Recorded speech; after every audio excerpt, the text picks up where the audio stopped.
there, welcome back to my channel. My name is Shelby and today I'm going to be doing some romance recommendations. The trope I'm focusing on today is neighbors or roommates to lovers. I asked on my Instagram a while back what types of videos they wanted to see, and this is one of the tropes that someone recommended, and it's one of my favorite tropes as well, so I was really excited to do this video. As always, I'll link all the books down below that I talk about, and let's get right into it. The first one that I have is The Anti-Boyfriend by Penelope Ward, and this is about Karis and Deacon who live next door to each other in an apartment complex. And Karis is a single mother to a special needs little girl. Her daughter is like 6 months old or something like that, and Deacon is a playboy who lives next door. He works from home and he keeps Karis up at night with his sexcapades, and she always gets really annoyed by him. And one day he comes over for some reason, maybe to apologize for how loud he's been, and he ends up being kind of a baby whisperer. He takes the crying baby, and him and Karis end up having this friendship. He doesn't want kids, he doesn't really want a family life, and so they know that they wouldn't really work romantically, but of course over time a romance does form and he ends up becoming like a surrogate father to that daughter. And this was a really sweet romance. I loved Karis and Deacon together, and I loved Karis's little girl too. I can't remember her name, but she was so sweet. Her daughter had Down syndrome, and I appreciated how much she talked about how others view her and all the misconceptions that come along with being a parent to a special needs child, and I really did appreciate that. And if you love single mom romances, I think this one would definitely be for you. Then I have Love Under Quarantine by Audrey Carlin and Kylie Scott, and this one does take place during the earlier part of the pandemic, so if you don't like that included in romances, this one might not be your jam. But it's about Evan and Sadie, and Sadie is a romance novelist. She works from home, and Evan is a NFL star, and he had some bad press or something, so he ends up hiding out at his friend's apartment,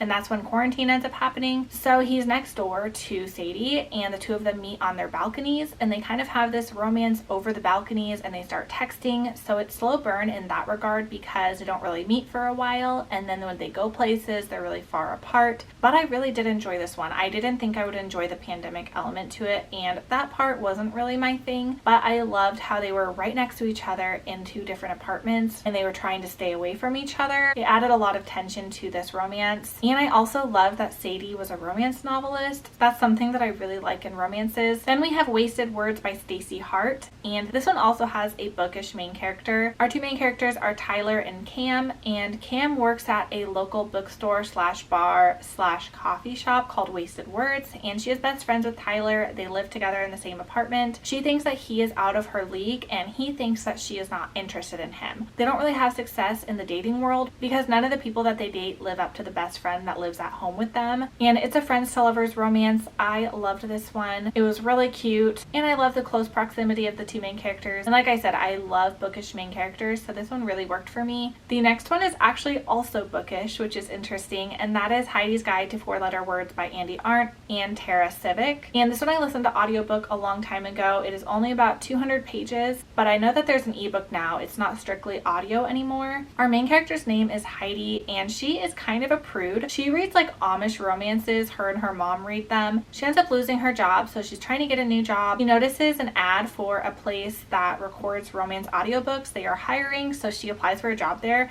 thinking they record the type of novels that she reads. But when she first gets there, someone is reading an audiobook, and it's much filthier than she was expecting, and she was pretty shocked. And she ends up somehow coming home with some recording equipment that they had left over, and after one too many glasses of wine, she creates a podcast and she starts reading romance novels to get more comfortable with her sexuality, and because she has a crush on her neighbor and she wants to impress him because she thinks he's more experienced in the dating department. And so she has this podcast, and every week she comes on and reads excerpts from romance novels. This one was a lot of fun. It was humorous, it was cute, and it was short, so it definitely kept me entertained for its entirety. Then I have Maybe Someday by Colleen Hoover, and this one I read years ago, but I still remember it and I still recommend it. It's about Ridge and Sydney, and Sydney thinks she's really happy with her life. I think she's in college, but she discovers that her boyfriend and best friend have been sleeping together, and I think she either lives with the boyfriend or the best friend, so she wants to move out. And Ridge lives across the way from her, I believe in the same apartment building, but their balconies like face each other.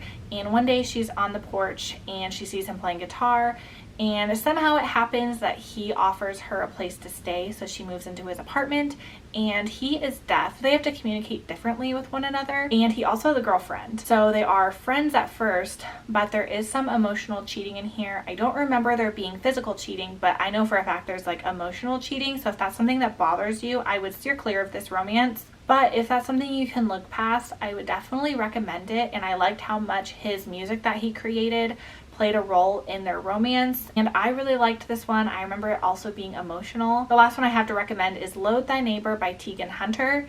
And this is an enemies to lovers romance based on the title. It is about Dean and River, who live in apartments next door to each other. They hate each other. Dean always gets on River's nerves. She likes things quiet and orderly, and he is super loud. One day she comes over to berate him about how loud he is, and he ends up setting his apartment on fire, and the majority of it gets burned, so he is SOL in regard to a place to live. So she feels guilty and offers him her guest room to rent, and they end up living together, and like I said, they don't get along, and they end up living in close proximity to each other. So this one was a lot of fun. It was funny, it was steamy, and it was exactly what I was looking for. I would love to hear your guys' favorite roommate and neighbor romances. As always, I will link all these books down below. Thank you guys so much for watching, and I will see you guys on my next one. Bye.